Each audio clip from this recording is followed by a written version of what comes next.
In a stunning turn of events, a breakthrough has been achieved in the long-standing conflict between Israel and Hamas. A peace plan has been agreed upon, with both parties signing off on the first phase. This development has sent shockwaves of joy and relief throughout the region, with families of hostages and former hostages taking to social media to express their elation. The relatives of hostages and former hostages have been reacting on social media to the news of a deal and the return of the hostages.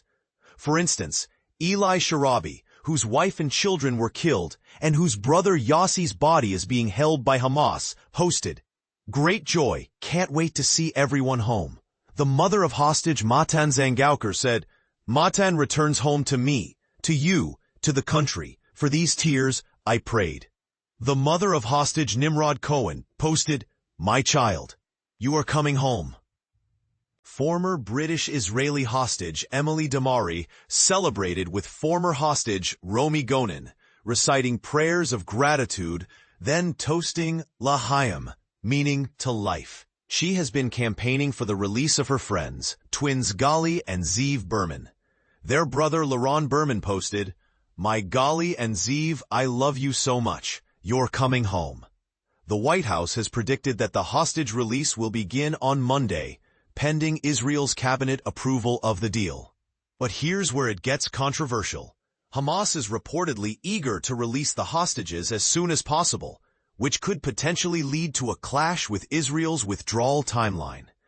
A senior official at the White House has told CBS News that Israel must retreat to an agreed-upon line within hours of approval. Israeli Prime Minister Benjamin Netanyahu has hailed the agreement as a great day for Israel, stating that he will convene Israel's government to approve the agreement and bring all our dear hostages home. He has also thanked Israeli troops and U.S. President Donald Trump and his team for their mobilization for this sacred mission of releasing our hostages. Hamas has released a statement confirming the agreement, which will end the war on Gaza, ensure the complete withdrawal of the occupation forces, allow the entry of humanitarian aid, and implement a prisoner exchange. The organization has thanked Qatar, Egypt, Turkey, and U.S. President Donald Trump for their mediation efforts. But what does this mean for the future of the region? Will this peace plan lead to a lasting resolution, or is it just a temporary reprieve? And what about the potential for controversy surrounding the prisoner exchange? These are just a few questions that come to mind as we consider the implications of this historic event. Qatar's foreign ministry has also confirmed an agreement has been reached over the first phase of the Gaza peace plan between Israel and Hamas. The mediators announce that tonight an agreement was reached on all the provisions and implementation mechanisms of the first phase of the Gaza ceasefire agreement, which will lead to ending the war, the release of Israeli hostages and Palestinian prisoners, and the entry of aid, a spokesman posted on X. As the situation continues to unfold, one thing is clear. This is a major breakthrough in the quest for peace in the region.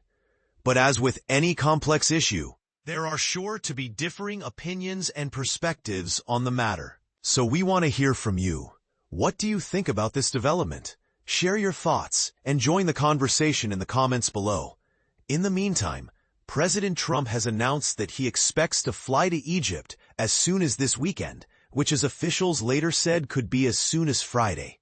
He had said a deal was very close after the U.S. Secretary of State Marco Rubio leaned over the president and whispered in his ear, handing him a note saying a deal was very close. The announcement comes after days of negotiations, with mediators meeting Israel's delegation to seek final answers on remaining issues. A Palestinian official told the BBC that Egyptian, Qatari, and Turkish mediators had finished 7 hours of talks with the Hamas delegation, which included members of other Palestinian groups. As the White House turns to a flurry of activity, it's unclear if any further announcements are coming tonight. But one thing is certain. This is a story that will continue to unfold in the days and weeks to come.